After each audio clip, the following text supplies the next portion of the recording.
사람을 패하고 흥하게 만드는 표적이라는 제목으로 하나님 말씀 전하겠습니다. 지난주에 예수님의 부모님들이 율법대로 성전에서 이제 아기를 위하여 하나님께 드리는 예식을 거행하고, 또 산모가 정결해졌음을 의미하는 예식을 거행했다는 사실을 살펴봤습니다. 그리고 집으로 가려고 하는데 갑자기 한 나이 많은 늙은 선지자 시므온이 나타났습니다. 시므온은 나이가 많은데 예수님이 그렇게 사람이 되어 성전에 나타나는 날을 보기 위하여 기도하고 기다리는 사명을 받았던 사람입니다. 그래서 예수님을 보는 순간 성령에 감동되어 즉시로 구세주인 것을 알아보았고, 그리고 하나님 이제는 말씀하시는 대로 종을 평안히 놓아주시는군요 라고 말했습니다. 이날 시므온 말고 또 나이가 많은 다른 한 여자 선지자가 또 성전에 나와서 예수님을 맞이했습니다. 이름이 안나였는데 나이가 굉장히 많았어요. 그 사람도 예수님을 보는 순간에 구세주인 것을 알아봤어요. 그러니까 그 사람도 여선지자였다는 거죠. 그래서 즉시로 주변에 있는 사람들에게 이 아이가 바로 우리를 구원하기 위하여 오신 하나님이다라고 하는 사실을 전파했어요. 시집간 지 7년 만에 남편이 죽었답니다. 그러니까 대략 15살에 시집을 갔으면 지금 한 22살 정도 되는 거지요.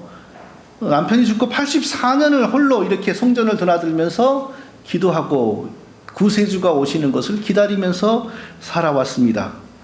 그러니까 나이를 대략 계산해 보니까 아무리 적어도 105세는 된 거예요. 105세라면 걷기도 힘든 나이고 기력도 없고 정신도 초롱초롱하지 않을 텐데 이렇게 건강하고 이렇게 총몽한 걸 보니 하나님께서 특별히 붙드신 그 인생이지요. 예수 그리스도가 이렇게 사람으로 오시는 날을 기다리면서 기도하면서 맞이하라고 사명을 주셨기 때문에 이렇게 건강하고 맑은 정신으로 나와서 예수님을 알아보았던 것입니다. 자, 늙은 남자 선지자 시므온도 예수님을 보는 순간 하나님 이제 제가 죽어도 되게 되었군요 라고 말을 했어요. 그것은 뭐냐면 이 사람도 나이가 굉장히 많아서 삶과 죽음의 경계선을 넘나드는 그런 정신적인 성숙을 가진 사람이라는 것을 우리가 알 수 있습니다. 굉장히 이 사람도 100세 이상은 된 것 같아요. 100세 이상인데도 이렇게 건강하고 정신이 초롱초롱한 것도 하나님이 특별히 은혜를 주셔서 붙들어 주신 거죠. 예수 그리스도 성자 하나님이 오시는 것을 기다리며 기도하도록, 그리고 맑은 정신으로 맞이할 수 있도록 하나님께서 은혜를 주셨기 때문입니다. 자, 오늘은 시므온이 예수님을 보는 순간 성령의 감동을 받아서 예수님에 대해서 몇 가지 예언하고 선포한 말씀 몇 가지를 살펴보겠습니다. 첫째로는 시므온은 무슨 말을 했냐? 예수님을 보는 순간 이는 만민 앞에 예비하신 것이요 이방을 비추는 빛이요 주의 백성 이스라엘의 영광이니이다, 이렇게 찬양하며 선포했습니다. 예수 그리스도가 이방인들과 이스라엘 백성 모두에게 구원의 빛을 주시는 구세주다. 이방인과 이스라엘 백성 모두를 구원하는 구세주다라고 예언하고 선포한 것입니다. 자, 지금이야 이게 우리에게 너무나 당연한 내용이죠. 그러나 당시에는 아주 충격적이고 놀라운 내용이었습니다. 지금은 세상 어디를 가나 예수 그리스도를 구세주로 믿는 신앙을 가진 하나님 백성들이 있습니다. 자, 예수 그리스도를 구세주로 믿는 신앙을 가진 사람이 살기 가장 어려운 곳이 북한이라고 하죠. 그리고 이슬람 국가들이라고 합니다. 그런데 종종 북한에서 신앙을 가진 신자들이 잡혀서 어디 이렇게 유배를 간다 하는 말이 들리고 공개 처형된다 하는 말이 들려요. 그것은 거기에 이런 신앙을 가진 신자가 있다는 거죠. 종종 이슬람 국가에서 이런 신앙을 가진 사람이 나와서 잡혀가지고 공개 처형되고 돌에 맞아 죽는다 이런 뉴스가 나와요. 그건 거기도 이런 신앙을 가진 사람이 이미 있고 또 전파되고 있다라는 증거입니다. 지금은 지구상에 어디를 가나 예수 그리스도를 구세주로 믿고 하나님의 백성 되는 신앙을 가진 사람을 찾아볼 수 없는 곳이 거의 없습니다. 그런데 지금 시므온이 마리아의 품 안에 안겨 있는 성자 하나님 예수 그리스도를 보는 이때는요, 전혀 그런 말 하기가 어려운 시대였어요. 이런 말을 하는 게 꿈도 꾸기 어려운 상황이었습니다. 사실은 구약 성경을 제대로 연구하면 당연히 이런 신앙을 가져야 되는데 그렇지를 못했습니다. 자, 구약 성경은 히브리어로 쓰였고 이스라엘 사람들이 히브리 말을 하는 사람들 아닙니까? 그러니까 자기 나라 말로 쓰여진 성경을 사랑하는 사람들이니까 당연히 그것을 알고 깨달을 수 있을 것 같은데 그렇게 못했던 거예요. 저는 이 신학 신문을 운영하고 있기 때문에 한국 사람들이 한국말로 쓰여진 길지도 않은 글을 제대로 읽지 못한다는 사실을 굉장히 자주 발견할 때가 많습니다. 뭐 수백 페이지 되는 것도 아니고 기껏해봐야 몇 페이지 되는 글인데 한국말로 쓰여진 글인데 한국 사람이 이걸 제대로 이해를 못해가지고 엉뚱한 시비를 걸고 엉뚱한 막 대꾸를 하는 거 보면 야, 대부분 사람들이 난독증을 가지고 있구나. 뻔히 읽으면서 자기 나라 말로 뻔히 읽으면서도 그 뜻을 모르거나 아니면 자기가 가지고 있는 기존의 생각을 거기다가 집어넣어 가지고 왜곡하는구나. 그래서 자기 원하는 대로 읽는구나 하는 것을 자주 발견했습니다. 자, 이스라엘 백성들이 구약 성경을 엄청 사랑했고 신성시했죠. 구약 성경은 이스라엘 사람들의 말로 쓰여졌습니다. 그러니까 그 읽어보면 하나님께서 이스라엘 민족만을 위한 하나님이 아니라 온 세상의 모든 민족을 위한 하나님이라는 사실을 알게 되어 있습니다. 근데 그걸 몰랐어요. 자, 예를 들면 하나님이 아브라함을 부르셔서 아브라함에게 이렇게 말했습니다. 이제 흐르는 내 이름을 아브라함이라 하지 아니하고 아브라함이라고 하리니 이는 내가 여러 민족의 아버지가 되게 함이니라. 여러 민족의 아버지가 되게 함이니라 그랬습니다. 자, 이 사람이 어떻게 여러 민족의 아버지가 될 수 있겠어요? 부인을 아무리 많이 두어서 사람을 많이 낳아도 그들이 다 사실 한 민족이죠. 또 거기서 갈라진다 할지라도 몇 개 민족이나 나오겠어요? 실제로 아브라함은 정실 부인을 통하여 낳은 이삭과 첩을 통하여 낳은 여종을 통하여 낳은 하갈의 아들 이스마엘 둘밖에 낳지 않았어요. 그러니까 둘이 한 민족씩 만들었는데 육체적으로 해석하면 두 민족의 아버지죠. 그런데 하나님 분명히 여러 민족의 아버지가 되게 하리라 그랬거든요. 그럼 하나님이 거짓말한 겁니까? 하나님이 틀린 말 한 겁니까? 아니잖아요. 하나님은 처음부터 아브라함을 부르실 때 아브라함을 통하여 한 민족 만들고 그 한 민족만의 하나님이 되려고 하신 것이 아니라 복음을 시작하는 데 있어서 중요한 어떤 그 초석이 되는 아브라함을 세우시고 아브라함을 통하여 예수 그리스도를 오게 하시고 예수 그리스도를 통하여 온 세상에 예수 믿고 구원받는 신앙을 전파하려고 했던 것입니다. 그러니까 온 세상에 전파되는 예수 믿고 하나님 백성 되는 이 신앙에서 어디에나 아브라함은 중요한 존재가 되는 거죠. 아브라함을 통하여 이 역사가 시작이 되었으니까. 그러니까 영적으로 해석해야죠. 예수 그리스도의 복음, 하나님의 복음이 증거되는 곳마다 많은 영적인 민족이 일어날 것이고 그들은 다 아브라함을 아버지로 여기는 귀한 신앙의 조상으로 아브라함을 여기게 될 것이다. 이렇게 해석하면 너무 쉽잖아요. 너무 쉬운데 이 말씀 하나 이것만 보더라도 이거 외에도 엄청나게 많은데 이걸 보면서도 아브라함은 오직 우리의 조상, 오직 우리만 하나님의 백성 이러고 살았어요. 난독증이 있는 거죠. 더군다나 이것은 영적인 글이기 때문에 또 더 난독증이 심하죠. 영적인 난독증이 심해가지고 몰랐어요. 그래서 이 자기 나라 말로 쓰여진 이 성경을 보면서도 하나님은 오직 자기들만의 하나님이요. 자기들 외에 누가 하나님을 부르면 화를 내고 이방인들을 하나님이 구원한다 그러면 더욱더 막 눈을 부라리고 시기하고 화를 내고 이러면서 살았단 말이에요. 구약의 유대인들이. 자, 이런 상황 속에서 하나님께서 우리를 구원하시기 위하여 한 사람으로 이스라엘 백성이 한 사람으로 태어났습니다. 이것도 너무나 지금 사람들에게는 감추어진 비밀인데 그분을 보는 순간 시므온이 뭐라고 예언적으로 선포하냐면 하나님께서 세상 만민을 구원하기 위하여 보내신 구세주이다. 모든 이방 민족들을 구원으로 인도하는 분이고 이스라엘 민족도 구원으로 인도하는 분이 바로 이분이다. 아기 예수님을 가리키면서 이렇게 찬송하고 선포한 것입니다. 누가 말아듣는 사람도 없었겠죠. 그러나 이것은 정말 예수 그리스도에 대한 놀라운 그리고 비밀스러운 그 하나님의 성령의 감동을 받는 사람의 선포이고 찬양이었던 것입니다. 자, 그런데 우리가 이 부분은 이런 얘기가 나올 때마다 한 가지 참 그 이해하기 어려운 복음의 난제가 늘 발견됩니다. 이거 꼭 우리가 고민하면서 이해를 해야 돼요. 이 부분은. 이는 만민 앞에 세우신 것이요. 만민 앞에 세우신 것이요. 라고 했습니다. 자, 이 문장을 표면적으로 이해하면 예수 그리스도는 세상의 모든 사람을 구원하기 위하여 오신 분이다. 이렇게 들립니다. 예수 그리스도를 통하여 세상의 모든 사람들이 다 구원받을 것이다. 그런데 현실적으로 예수 그리스도를 믿고 구원받는 사람은 극히 소수입니다. 그렇게 많은 사람들에게 복음을 이야기해주고 믿으라고 권면해도 안 믿는 경우가 훨씬 더 많습니다. 근데 무슨 만민을 구원하러 오시다는 게 도대체 뭡니까? 이 현실을 어떻게 이해해야 될까요? 그래서 사람들은 어떻게 생각하냐면 예수님은 세상의 모든 사람을 구원하시기 위하여 성육신하셨고 십자가에 달려서서 이미 모든 사람들을 용서할 수 있는 피를 흘리셨는데, 그런데 사람들 중에서 대부분의 사람들이 예수님에게 관심을 보이지 않아서 그 피의 효력이 미치지를 못하고 오직 예수님에게 관심을 보이는 소수의 사람들에게만 그 피의 효력이 미쳐서 구원을 받고 지옥에 가지 않는다. 이렇게 해석을 하죠.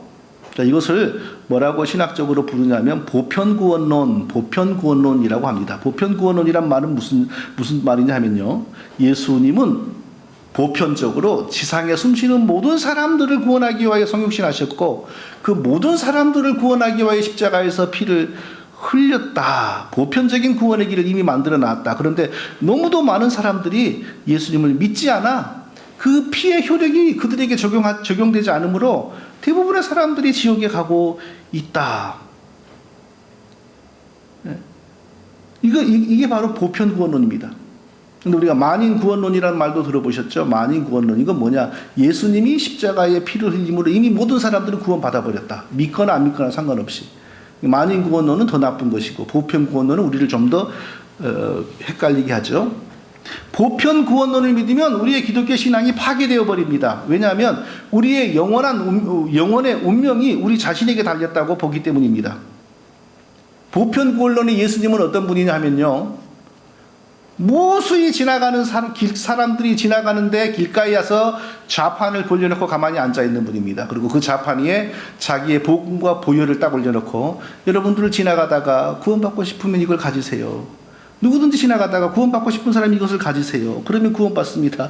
라고 이렇게 길가에 앉아서 좌판을 벌리고 구원받을 길과 은혜를 세일즈 하시는, 그냥 이렇게 제공해주는 그런 분이 되어 버립니다. 보편구원론의 문제는 뭐냐 하면요, 가장 기본적으로 우리의 모든 사람들의 영혼은 태어날 때부터 영적으로 죽은 상태이고 결코 스스로 자기의 영혼을 위한 선하고 지혜로운 일을 할 수 없다라고 말씀하는 성경을 부정한다는 겁니다. 하나님께서 뭐라고 말씀하십니까? 하나님이 하늘에서 인생을 굽어 살피사 지각이 있는 자와 하나님을 찾는 자가 있는가 보려 하신즉 각기 물러가 함께 더러운 자가 되고 선을 행하는 자 없으니 한 사람도 없도다. 이렇게 말씀하셨습니다. 하늘에서 지각이 있는 사람을 찾아보았다고 합니다. 지각이 있는 사람, 영어 성경이 뭐라고 표현했냐면요, anyone who understand and anyone see God.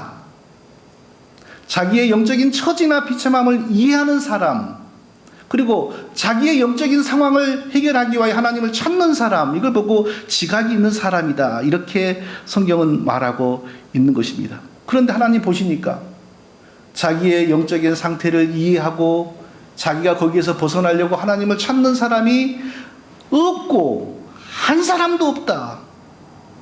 아무도 그러지를 못했다. 성경은 이렇게 말씀하고 있습니다.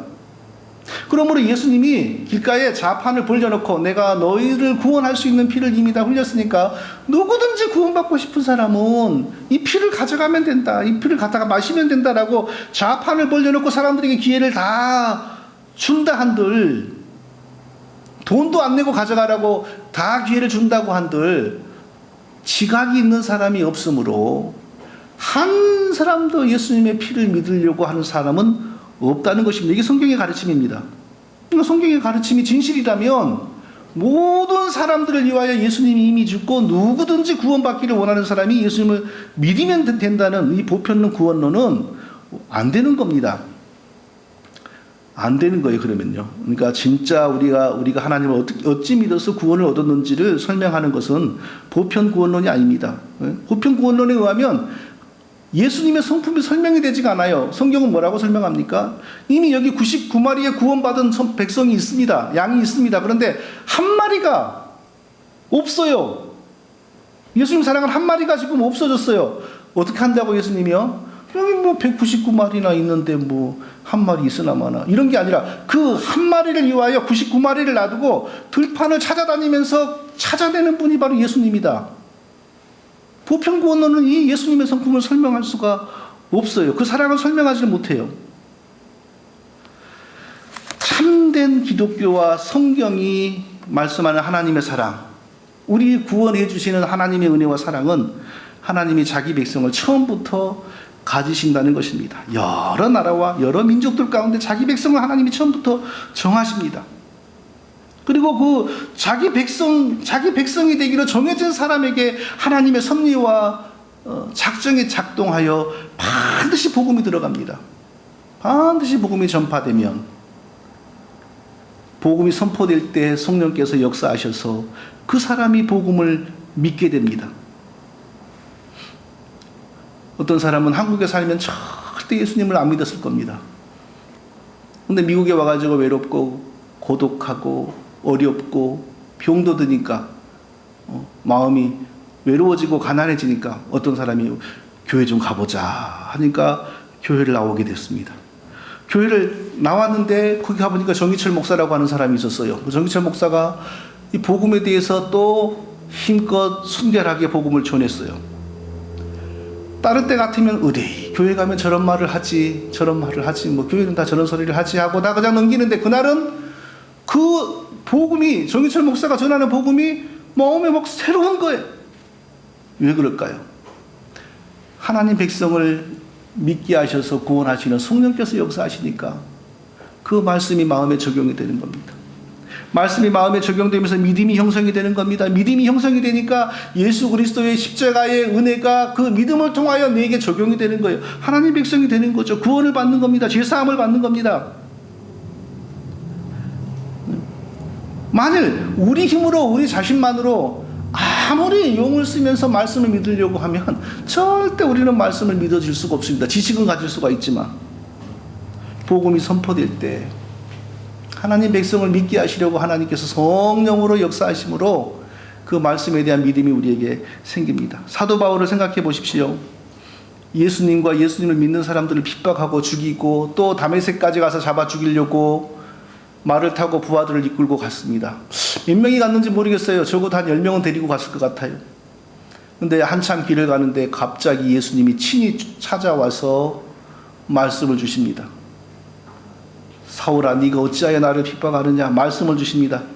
근데 말이죠, 함께 갔던 그 여행 중에 그 말씀을 듣는 사람은 아무도 없는 거예요. 오직 사도 바울만 그 말씀을 들어요. 그리고 회개가 일어나요. 왜 그러겠어요? 거기에 하나님이 구원 주시기를 원하는 하나님의 백성은 한 사람뿐이었기 때문입니다. 똑같이 복음이 선포되고 구원의 길이 선포되어도 모든 사람들이 다 예수 믿고 복음을 믿고 하나님 백성이 되는 것이 아닙니다.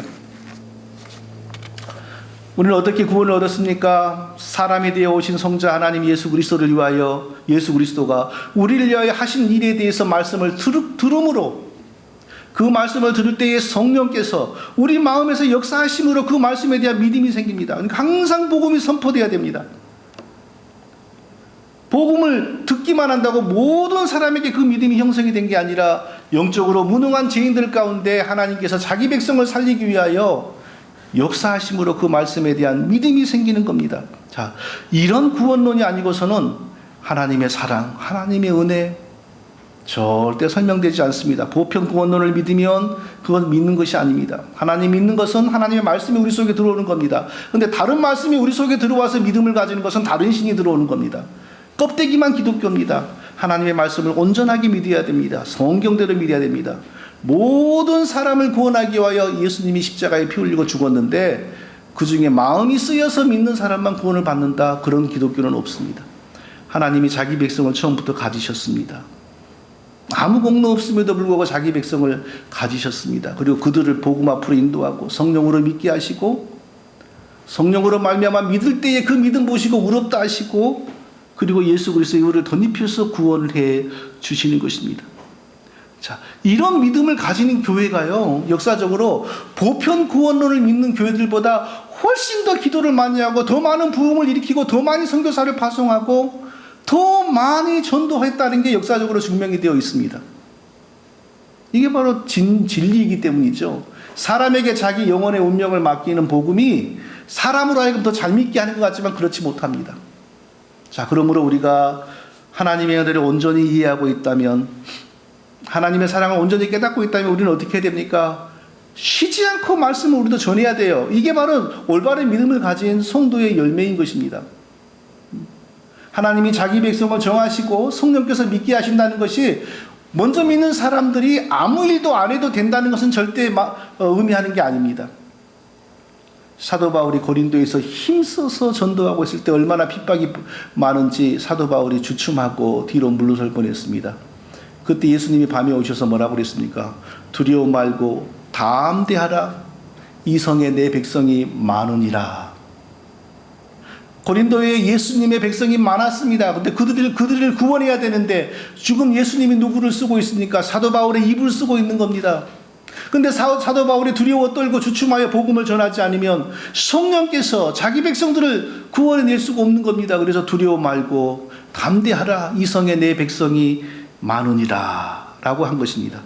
성도 여러분, 우리 주변에 믿지 않은 사람들을 절대 예사롭게 보지 마십시오. 그 중에 하나님 백성들이 있습니다. 그 중에 믿고 구원받아야 될 사람들이 있습니다. 그들을 구원하실 때 성령이 직접 입을 열어 말하는 법이 없습니다. 누구를 사용합니까? 반드시 먼저 믿는 우리를 사용합니다. 아주 단순하게 교회 한번 가보자라고 하는 말부터, 그리고 성경을 펼쳐놓고 함께 읽으면서 풀어서 설명해 해주는 그 말씀의 전도에 이르기까지 우리의 수고와 우리의 노력이 없이는 그 누구도 결코 구원을 받을 수가 없는 것입니다.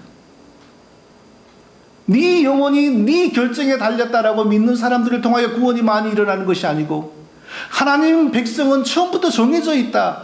그들을 구원하는 방식은 오직 복음 선포이고, 복음 선포할 때 성령의 역사하심으로 그들이 하나님의 백성이 된다. 이것을 믿는 사람들을 통하여, 이것을 믿는 교회를 통하여 훨씬 더 많은 전도가 이루어졌고 부흥이 일어났다는 사실은 이게 진리이기 때문입니다.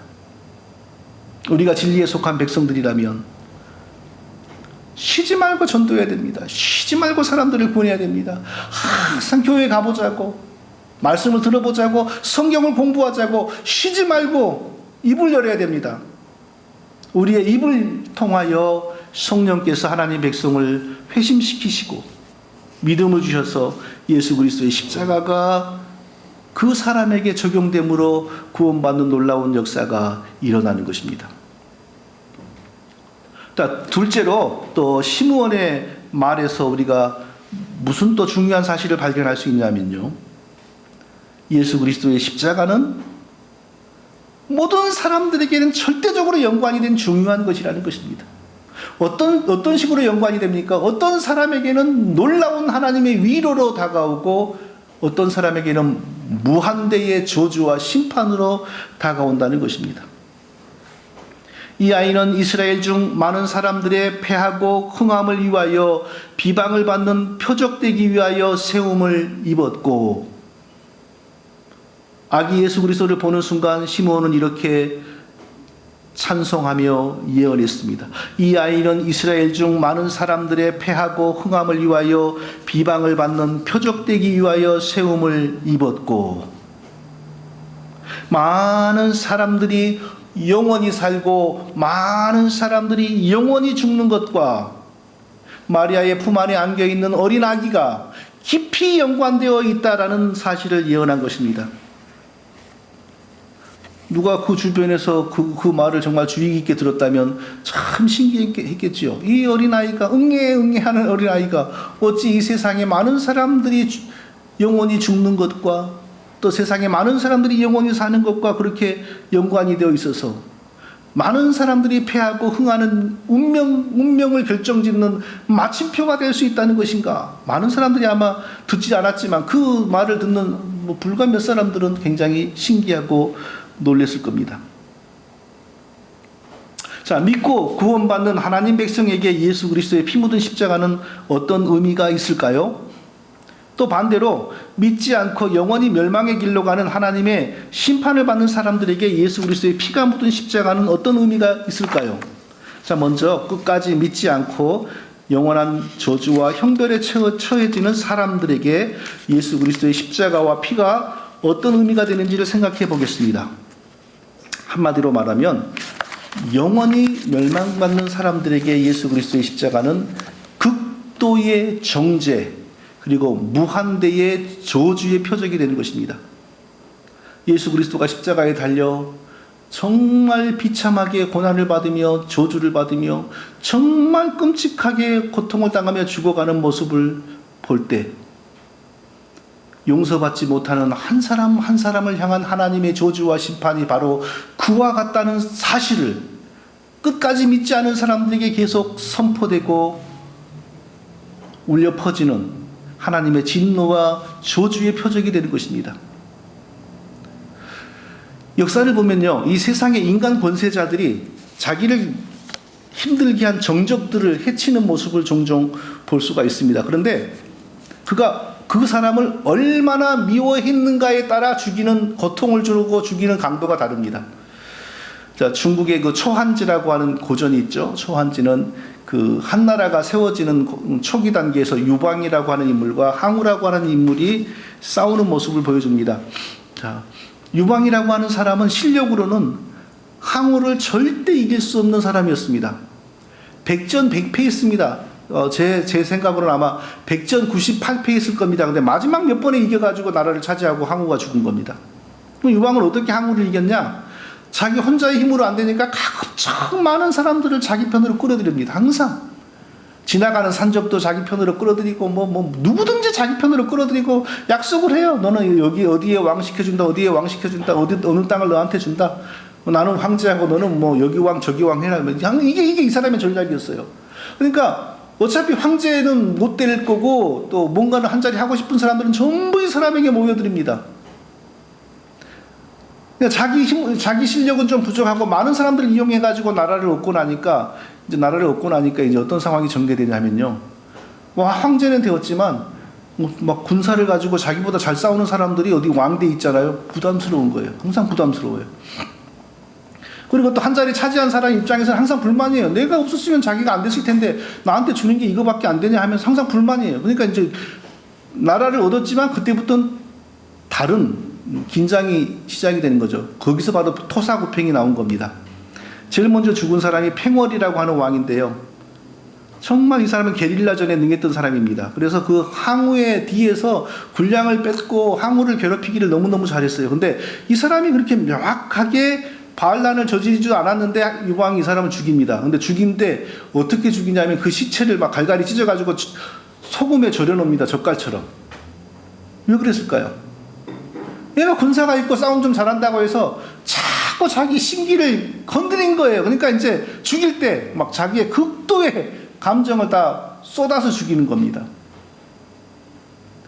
유방이 죽고 나니까 유방의 부인이 실질적으로 나사를 다스렸는데요. 후궁 한 명을 어떻게 죽이냐면 팔을 잘라가지고 돼지우리에 집어넣었습니다. 근데 거기서 죽게 만들었어요. 왜 그랬겠어요? 자기 남편의 마음을 얻어가지고 자기를 아프게 했으니까 자기의 온갖 미움과 저주를 다 쏟아서 그렇게 죽이는 거예요. 이 세상의 권세자들도 자기의 정적을 죽일 때 어느 정도로 자기가 미워하고 정죄하는지를 보입니다.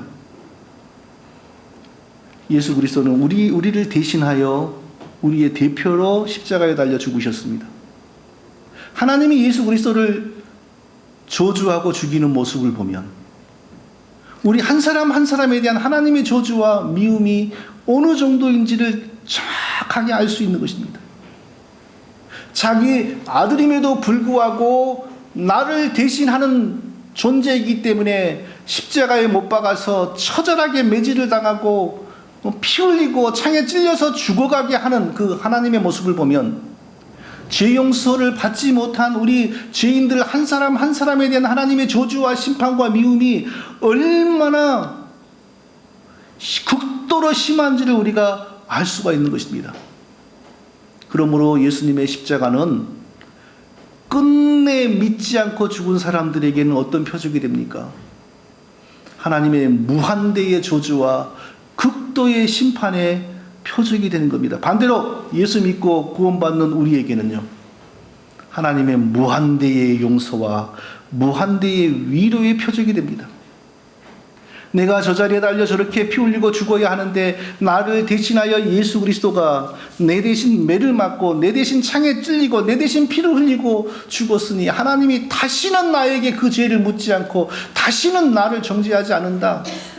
나는 예수님을 믿음으로 이제 남은 것은 하나님의 무한대의 은혜와 무한대의 사랑밖에 내게 남아있지 않다.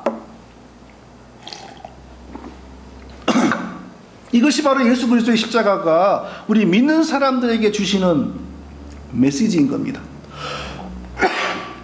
예수 그리스도가 나 대신 피를 흘리고 나를 구원해 주셨으므로 이제 나에게 남아있는 것은 하나님과 화평의 은혜를 누리는 무한대의 은혜뿐이다. 할렐루야. 이것만, 예수님의 그 십자가는 우리 믿는 사람들에게 바로 이 메시지가 되는 것입니다. 그래서 시므온은 마리아의 품에 안겨있는 어린 성자 예수 그리스도를 보는 순간 성령의 감동으로 말미암아 이 아이는 이스라엘 중 많은 사람들의 패함과 흥함을 위하여 비방을 받는 표적이 되기 위하여 세움을 입었고 라고 이렇게 예언했던 것입니다. 사랑하는 성도 여러분, 왜 이 땅에 숨쉬고 사는 모든 사람들에게 예수 그리스도의 십자가는 중요합니까? 모든 사람들에게 예수님의 십자가는 반드시 둘 중에 하나의 의미가 되기 때문입니다. 하나님이 예수 그리스도 안에서 나를 용서하셨으므로, 예수 그리스도가 나를 대신하여 징계를 받았으므로 나는 이제 하나님과의 화평을 누리면 된다. 십자가는 나에게 무한대의 위로이다. 이런 표적, 이런 사인이 되는 사람이 있는가 하면, 하나님이 예수 그리스도를 저렇게 십자가에 달아 피 흘리시고 징계하여 죽이는 걸 보니 용서받지 않은 죄인인 나도 훗날 저렇게 징계를 당하고 죽게 되겠구나. 이 메시지를 받는 것입니다. 그러므로 우리는 예수 그리스도의 십자가에 대해서 어떤 자세를 가져야 합니까? 가장 먼저 우리에게 예수님의 십자가를 믿게 해주신 하나님의 은혜에 감사드리며, 또한 우리 주변의 모든 사람들에게 이 예수님의 십자가를 전파해야 됩니다. 그리스도의 복음을 전파해야 됩니다. 우리가 할 수 있는 건 아무것도 없습니다. 우리 힘으로 그 사람을 믿게 할 수 없습니다. 그러나 우리가 해야 될 일이 있습니다. 그건 뭐냐면 그 사람은 어차피 예수님의 십자가의 그 관계에서 벗어날 수 없습니다. 십자가가 그 사람에게 징계의 표적이 될 수 있거나 아니면 위로의 표적이 될 수 있습니다. 둘 중에 하나입니다. 제3의 길은 없습니다. 그러니까 그걸 전해야 돼요. 우리를 구원하는 것은 예수 그리스도의 십자가뿐입니다. 십자가에 달리신 예수를 믿으면 우리의 죄가 사해집니다. 예수 그리스도를 믿는 것 외에는 하나님 백성 되는 길이 없습니다라는 사실을 우리는 계속해서 전파해야 되는 겁니다. 왜냐하면 모든 사람은 한 명도 예외 없이 십자가로 말미암아 영원한 운명이 결정되기 때문입니다. 시므온이 아기 예수 그리스도를 보는 순간 이 아기는 이스라엘 중 많은 사람의 패함과 흥함을 위하여 비방을 받는 표적이 되기 위하여 세움을 입었고 라고 했던 것처럼 우리는 바로 예수님에 대한 이 믿음을 부여잡고서 우리 자신이 예수님의 은혜를 입은 걸 감사드리고 또 입지 못한 다른 모든 사람들을 예수님 앞으로 인도하기 위하여 힘쓰는 우리 모두가 되시기를 예수님의 이름으로 축원드립니다. 걸어가신